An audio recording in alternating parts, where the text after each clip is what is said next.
Bueno, continuamos con el tema de la clase, ¿ya? Sigo compartiendo con ustedes la presentación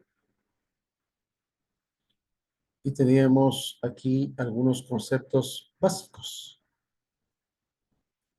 Ahí tenemos lo que era la importancia de las técnicas o el uso de estas técnicas dentro de lo que es el control de la calidad, ¿ya? Es importante, es preciso que estas técnicas sean utilizadas. Esto precisamente ha sido una de las claves de éxito de los japoneses. Se ha tomado en cuenta como un ejemplo, ¿no? De la teoría japonesa que antes a los estudiantes se les daba prácticamente a través de videos, cómo ese tipo de filosofía que se aplicó en Japón hizo que el país, que era un país totalmente destruido por la Segunda Guerra Mundial, surja y sea una gran potencia tecnológica e industrial en el aspecto de carácter económico en los países, ¿no? A nivel mundial. Entonces, esto ayudó mucho a que esa gente se supere. Y ustedes ven que ciertos rasgos, ellos incluso tienen ese rasgo de dejar posiblemente limpio los lugares, nunca dejan sucio, ¿no? Tienen una forma de concebir las cosas. Además, es preciso considerar que existen técnicas que permiten mejorar tanto el diseño de los procesos como el funcionamiento de los mismos. O sea, cómo hacer el proceso más íntegro, más eficaz, más eficiente. Ellos han estudiado mucho un proceso productivo, de producción de UX productos y lo han hecho más eficiente. Y para ello se ha de tomar en cuenta las características de los ingresos y de los productos y servicios, aspectos de costos, expectativas de los clientes, así como la interrelación con las áreas de ingeniería, marketing, compras o calidad. ¿Ya? Entonces, eso lo analizan cada uno cómo interactúan, ¿no? Ishikawa, como Deming y Crosby, coinciden en que cuando se produce algún error, entre el 65 y el 80% de las responsabilidades es necesario atribuirles a la dirección, por lo que también requiere de técnicas que ayuden a la mejora de la gestión. O sea, tiene que ver alguien que lo maneje, alguien quien esté manejando todo esto para que todos los demás continúen y lo hagan. Si no hay una dirección adecuada, no se puede manejar esto, ¿no? Pero eso es importante, por eso creo la teoría, por ejemplo, lo del líder, de liderazgos, ¿no es cierto? ¿No? Y esto es el surgimiento de esto mismo. Continuamos. Vamos a ver. ¿Cuál es la finalidad? Hablábamos finalidad de las técnicas de mejora. Esta finalidad de estas técnicas, el objetivo de una técnica de mejora es proporcionar los instrumentos adecuados en la resolución sistemática de los problemas. ¿Qué instrumento sería el más adecuado para poder resolver problemas? ¿No? El uso de una metodología en la resolución de los problemas evita en principio los siguientes inconvenientes. No recopilar todos los datos fundamentales del problema. O sea, cuando aplicamos una técnica que me permite recolectar esto, entonces esto me está ayudando a recopilar toda la información de un problema. No definir con exactitud el problema. Ustedes verán que manejamos una gráfica de problema, causa y efecto. Y luego definimos, sí, con ese tipo de diagrama, el problema. Entonces, ahí podemos determinar con mayor exactitud. Otro que evita inconvenientes es intentar resolver problemas que van más allá de la influencia o la capacidad del equipo en la resolución, ¿no? Entonces, es un equipo, por eso se formó los círculos de calidad, equipos de trabajo para resolver problemas. No es que un producto salió al aire nada más, tuvieron que hacerse una reunión de equipos de calidad, que eso fue uno de los principios básicos de este tipo de teoría. Llegar a una conclusión sin el análisis eficaz de todos los aspectos del problema. O sea, es importante ir cada puntito, cada problema, causa, efecto, irles analizando para llegar a una conclusión. No establecer el plan adecuado para evaluar e implantar la solución recomendada. Ese también evita esto, ¿no? El uso de esta metodología, ¿ya? Y ahí nosotros hemos empleado algo importante. Ven en la siguiente gráfica, ahí vemos como este método Kaizen que se aplicó, Kaizen es cambio, Zen bueno. O sea, Kaizen, cambio bueno. Recordarás, ¿no? Kaizen es cambio bueno. Y ahí hablamos de, si inyectas una motivación positiva, formación adecuada, mejor productividad, mejor competitividad y por lo tanto tendrás mejor rentabilidad. Esta es la mejora a los pequeños pasos. Motivas a tus trabajadores, formes bien a tus trabajadores, mejoras tu productividad, mejora la competitividad y por ende la rentabilidad. Entonces, cambio bueno. Recordarás el Kaizen, ¿no? Y las 7 herramientas de calidad. Aquí nosotros yo voy a trabajar con algunas de las 7 herramientas, las más usadas. Estas técnicas están diseñadas para proporcionar vías sistemáticas y efectivas cuando un grupo debe asimilar ideas sobre qué problemas acometer. Con ello se pretende que un grupo o un equipo obtenga la información que le permita aislar las causas del problema y generar ideas para enfrentarse a dichas causas y así resolver el problema. Están asociadas a la mejora reactiva. Es importante esta palabra, la mejora reactiva. Ishikawa impulsó los círculos de calidad que hablé hace un momentito. Esos círculos de calidad implican con gente que realmente se ponga, como dice la camiseta, ¿no? De la empresa. Círculos de calidad en Japón. Formó a sus componentes en el uso de técnicas que se describirán a continuación como medio de resolución de problemas. Verá que todas esas técnicas son medios de resolución de problemas. Por eso es que cuando ustedes elaboren un trabajo vía tesis, elaboren un trabajo vía comprensivo práctico y elaboren un trabajo vía proyectos reales, pueden utilizar ese tipo de técnicas para determinar el problema real, causas y efectos. Todas ellas, con la excepción de la estratificación, estarán recogidas por una norma, ¿no? Se llama UNE 6694, y estas son hoja de recopilación de datos, el diagrama causa y efecto, los histogramas, estratificaciones, el diagrama de Pareto, diagrama de dispersión y las gráficas de control. Por favor, leerse sobre las 7 herramientas de la calidad, las cuales se irán nombrando, ¿no? En la prueba que se vaya colocando. Voy a ver un poquito acerca de cada una de estas herramientas, cómo es el uso. Aquí tenemos una herramienta que se llama hoja de recopilación de datos. Esta hoja de recopilación de datos son unos impresos que se diseñan para la obtención de datos, resulte sumamente sencilla y para que su presentación sea ordenada de forma que facilite su posterior utilización y su posterior análisis. Eso es importante, ¿no? Es una hojita formada por una matriz con filas y columnas, el código del producto y el tipo de error, ¿sí? Entonces, es como una revisión al azar de una, o alguien está activado. Y usted ya tomó pastillas, ni tomó. Ya. Entonces decía que aquí hablamos de una hojita de recopilación de información de datos, tomando en cuenta los productos por códigos y los tipos de errores que se presentan. Entonces, ¿cuáles han sido ya resueltos? Si aquí encontramos en el tipo producto A con el código tal, encontramos un error tipo 1, tipo 2, entonces vamos seleccionando y en los que están tachados es que ya se van resolviendo, ¿no? Eso es importante ir analizando en ese tipo de documento. Un momentito, por favor, me esperan, voy a grabar la nueva presentación. Un ratito. Y continuamos. Un momento de espera.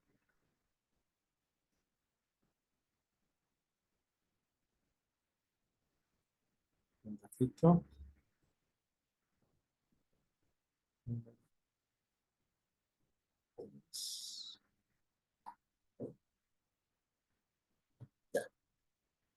Entonces, continuamos. Hasta aquí tenemos entonces para nosotros determinar el uso de este tipo de herramienta. ¿Ya? Aquí tenemos, bueno, esta es la forma de cómo hacer uso. Solo yo quiero determinar esta hojita para, yo hablé estadísticamente dos tipos de errores que se pueden cometerse estadísticamente hablando, ¿no? El error tipo 1, el error tipo 2. Hablábamos cuando era el error tipo 1, alguien me hace un acuerdo en estadística. ¿A qué significaba el error tipo 1? Ustedes revisaron estadística también inferencial, ¿no es cierto, no? O la aplicada. Entonces, ¿cuándo se cometía un error tipo 1 y cuándo se cometía un error tipo 2? ¿Ah? Señorita Mendoza, tal vez me hace un acuerdo.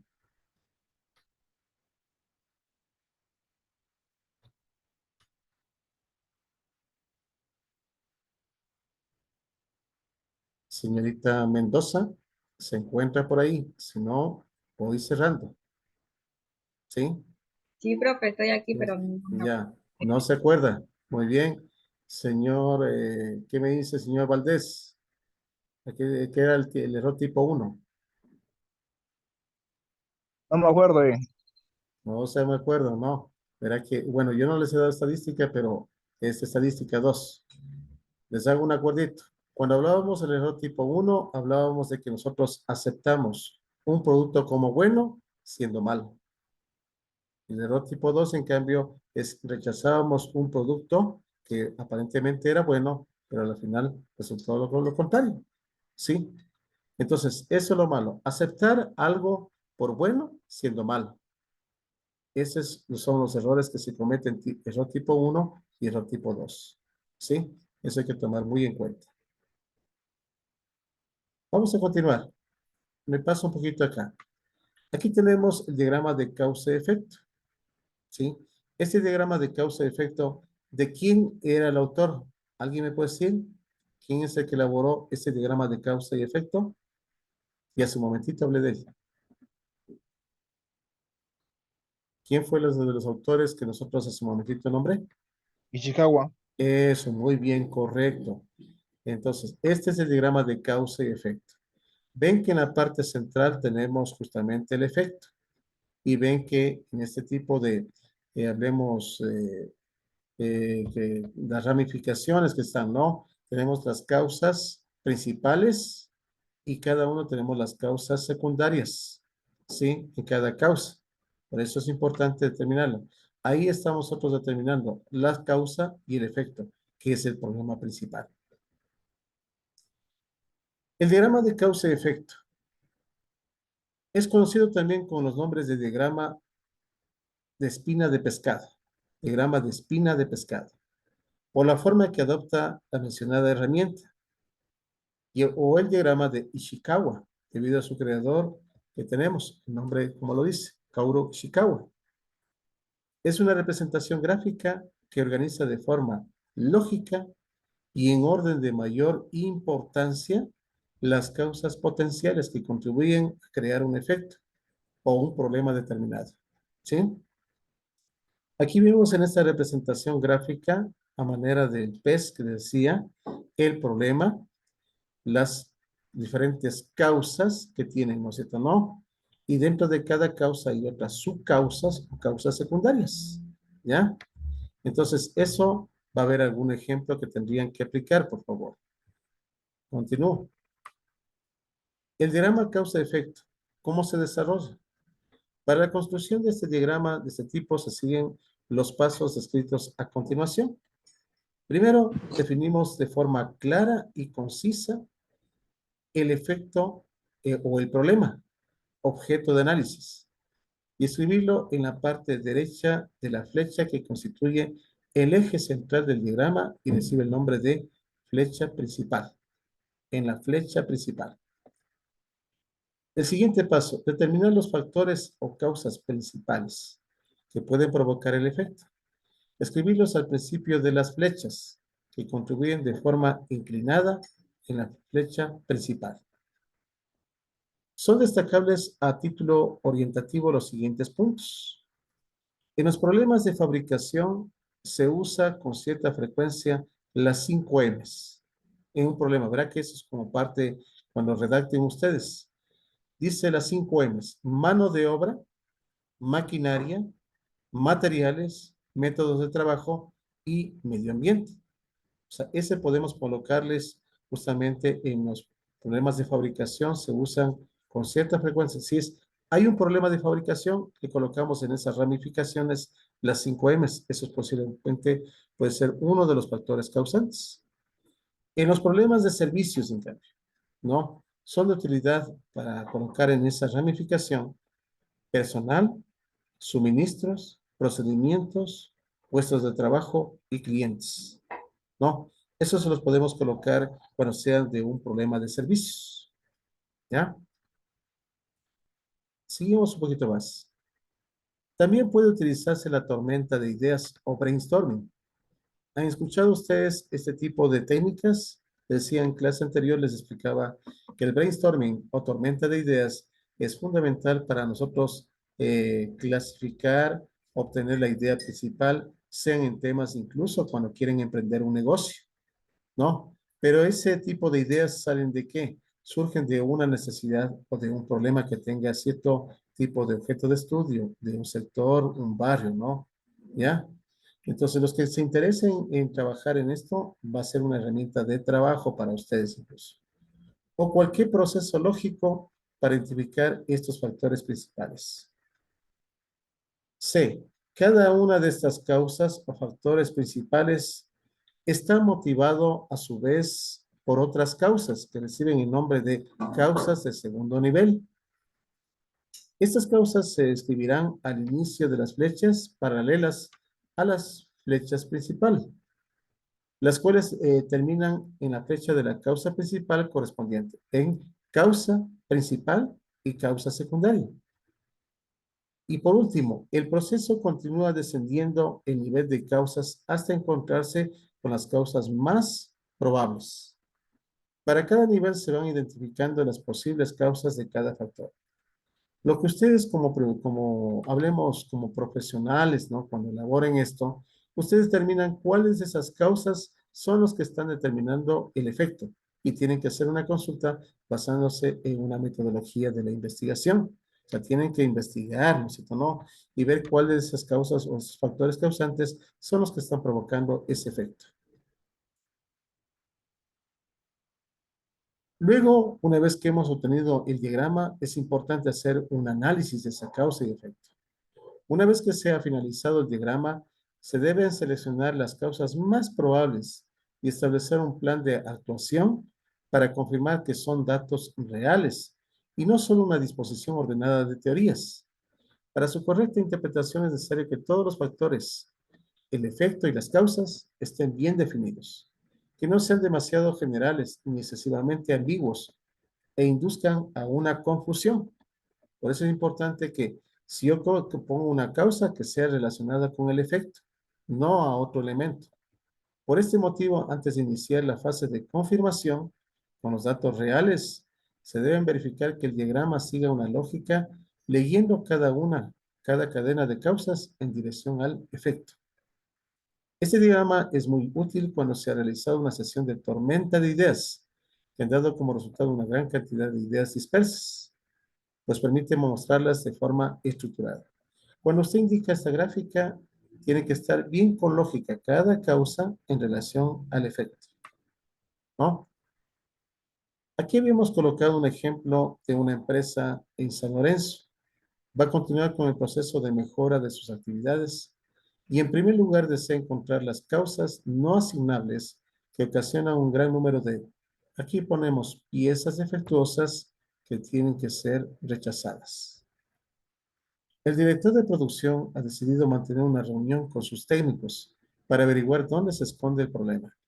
Se da cuenta que aquí siempre hay alguien que conduce el equipo y forman que los equipos o los círculos de calidad, ¿no? Verifican el problema.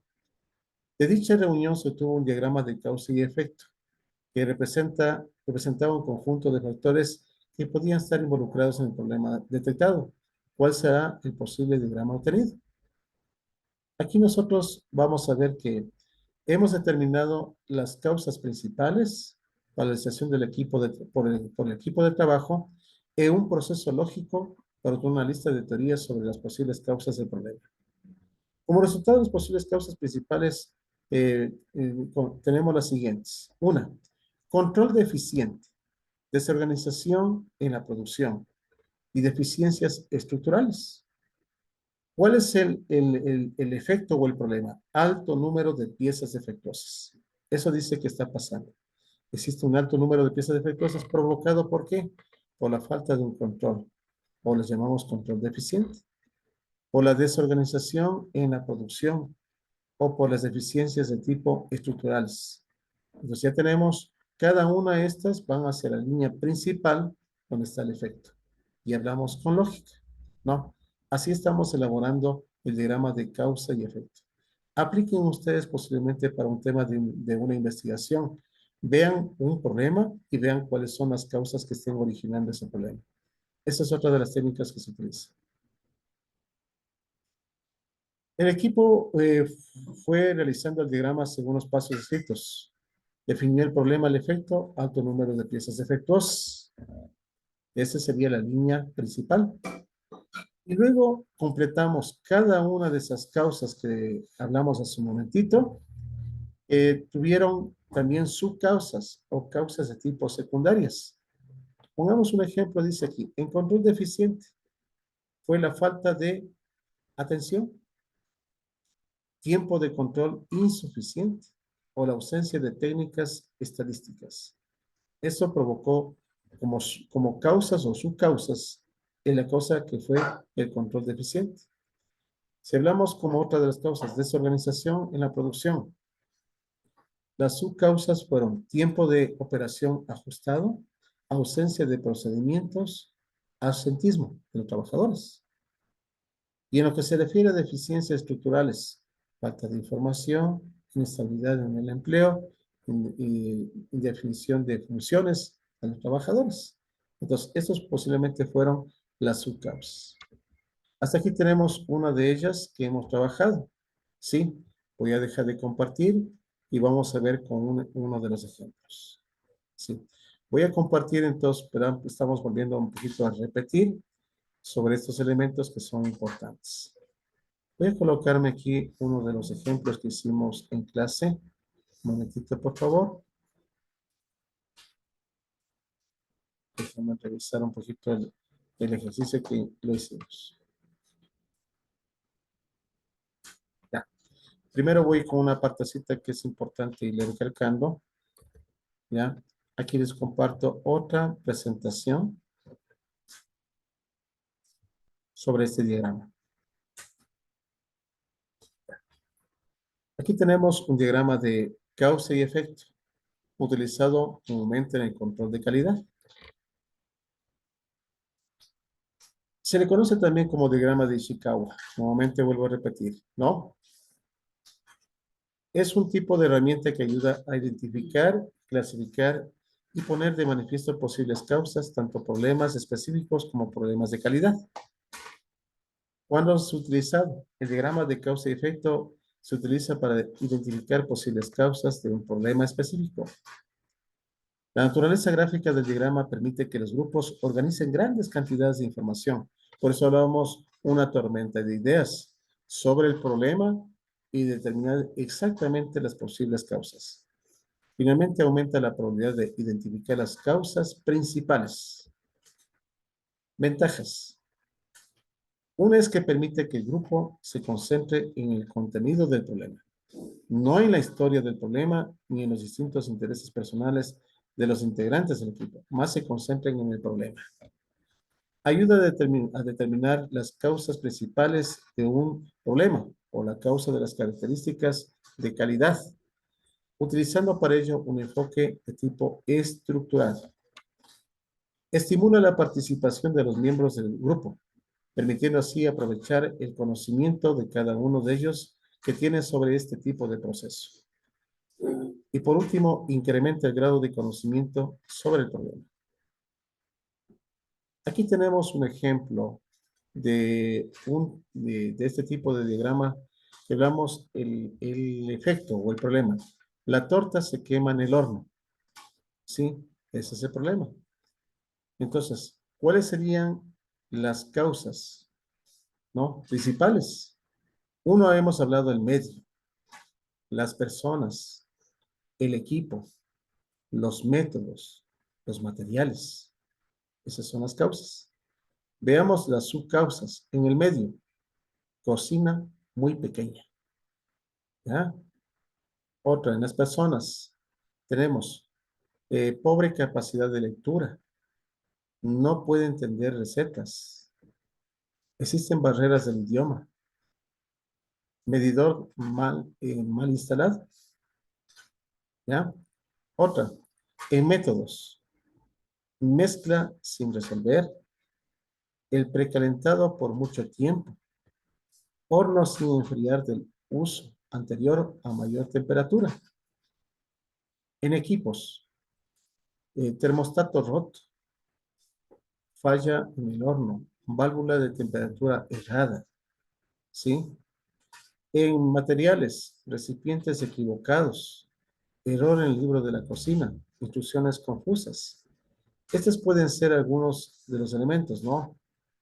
Aquí incluso se dan cuenta que dentro de las subcausas hay otro elemento más interno.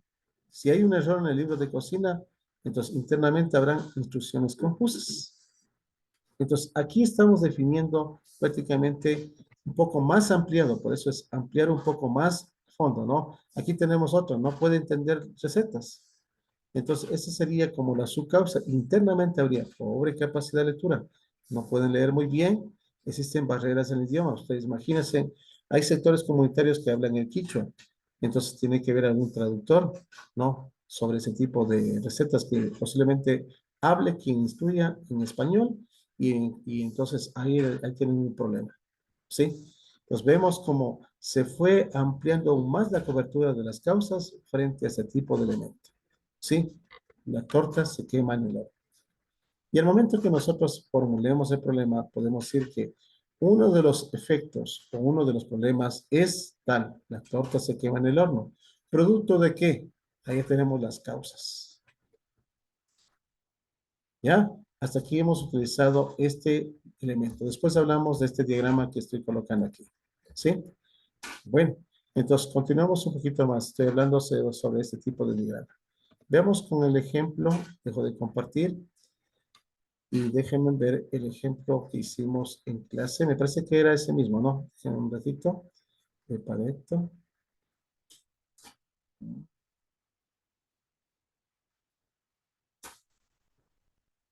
No. Bueno, ya hacemos en Excel, ya inicio con Excel, ¿no? Vamos a continuar. Ya tengo entonces un primer diagrama. Vamos ahora sí a continuar con el siguiente elemento de diagrama. ¿Ya? Este lo dejo aquí. Comparto con ustedes nuevamente pantalla y seguimos con el diagrama de causa y efecto.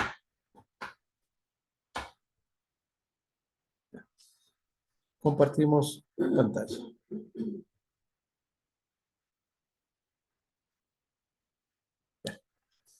Aquí podemos ver, señores, señoritas estudiantes, continuando con un poquito la presentación, tenemos otro tipo de diagrama. Ya. En la década de los 50 comenzaron a utilizarse, verá que en la década de los 50, aplicarse en Japón este tipo de herramienta estadística para el control de la calidad, ¿sí?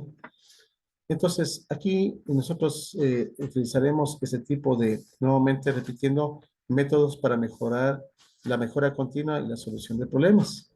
El diagrama de causa y efecto, este tipo de herramienta, son de creación occidental, que fue creada por Ishikawa. Aquí nosotros vemos el gran éxito que tuvo esta herramienta y que lo tenemos actualmente aplicada en el campo del tercer nivel, de cuarto nivel, ¿no?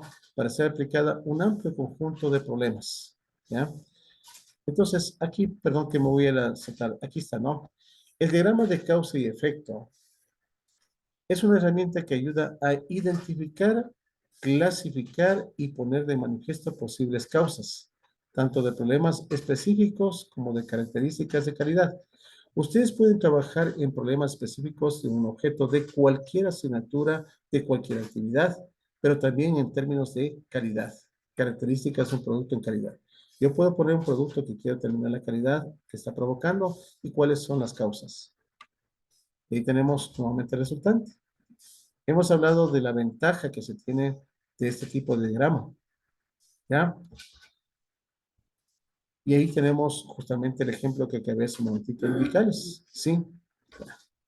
Vamos a ver ahora otro tipo de, de diagrama, ¿no? De control. Vamos a ver los histogramas de frecuencia, señores estudiantes. Un histograma es una gráfica de barras verticales que representan la distribución de un conjunto de datos. Aquí, como ustedes hicimos en la hoja en Excel, hicimos un tipo de histograma manejando barras verticales, para lo cual se construirá con la ayuda prácticamente de la tendencia central, dispersión, frecuencias relativas de los distintos valores. Muchas grandes cantidades de datos dan una visión clara y sencilla de su distribución. Aquí nosotros vamos a manejar adjuntando cada una de las barras estadísticamente y estableciéndose en donde resulta el punto más alto para establecer, y ese posiblemente puede ser la causa principal, la que debemos atacar. Aquí voy a trabajar el histograma con un polígono de frecuencia. Por lo tanto, utilizaremos los polígonos de frecuencia y las marcas de clase que ustedes vieron en estadística. ¿Sí? ¿Cuál es la utilidad? Permite la comparación de resultados de un proceso con las especificaciones previamente establecidas por el mismo. En este caso, mediante el histograma, puede determinarse en qué grado el proceso está produciendo buenos resultados y hasta qué punto existen desviaciones respecto a los límites fijados en las especificaciones. Es un medio muy eficaz para transmitir a otras personas información sobre un proceso de forma precisa e inteligente. Vamos a ver entonces, salimos un momentito.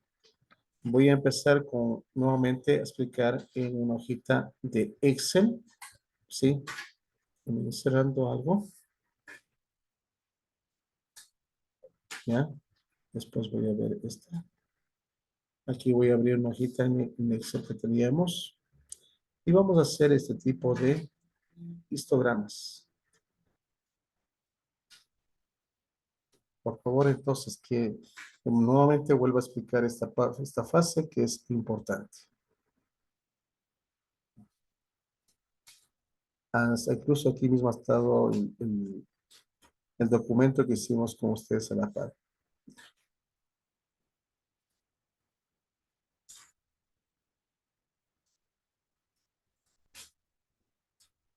Un ratito, por favor. Vemos una de esas.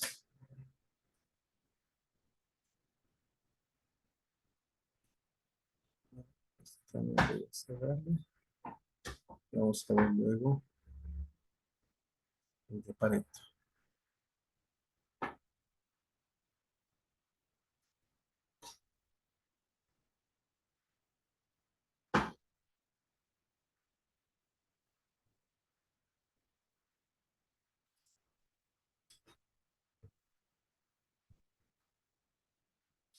Un ratito, por favor.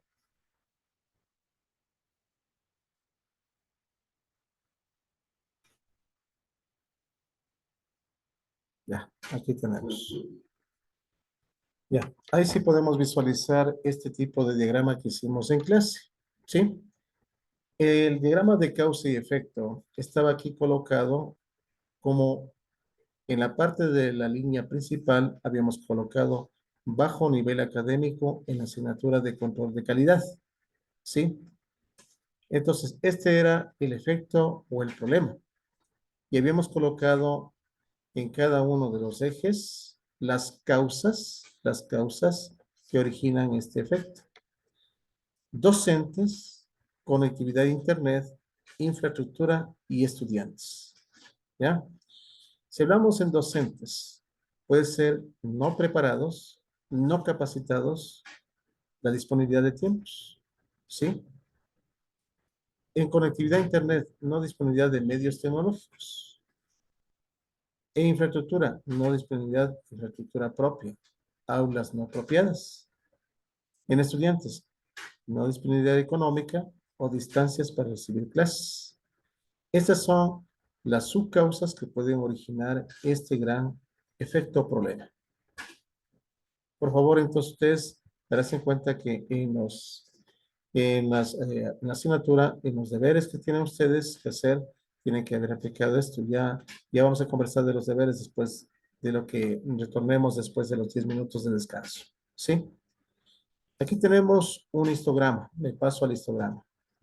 Y voy a empezar nuevamente aquí. ¿Cómo fabricar este histograma y cómo tienen que elaborar? Voy a quitarme momentáneamente esto. ¿Ya? Ustedes ven que aquí tenemos un grupo de valores. Para elaborar el histograma, me baso aquí posiblemente en una columna que diga tabla de intervalos que tengo. ¿Sí? Ustedes pueden hacerlo no solo únicamente de esta manera, sino también podemos aplicarle bajo varios medios. Puedo colocarle entre precios, puedo colocarle en términos de consumo por clientes, unidades, ¿sí? También de un producto. Entonces puedo hacerlo esto. Aquí estoy tomando con consideración el tiempo de una llamada, por ejemplo, ¿no? ¿Ya? Déjenme ver si tengo aquí ya el ejercicio o el dato del ejercicio para empezar a desarrollarle este tipo de diagrama. Un momentito, por favor. Yo tenía aquí el grupo de datos para hacerle con todo el ejercicio. Un ratito, por favor.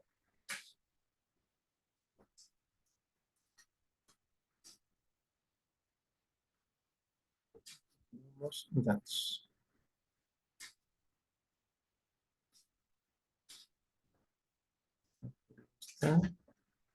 Ya, aquí está el ejercicio.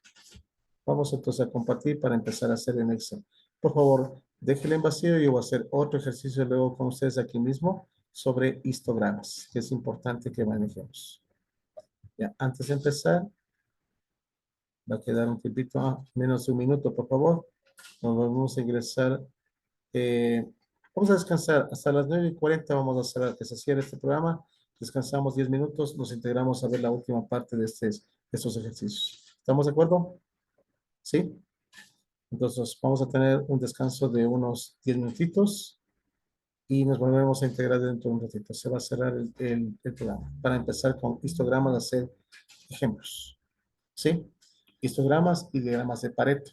Explico a ustedes prácticamente los deberes y quedamos hasta ahí en esta materia. Se va a cerrar. Nos vemos en 10 minutitos.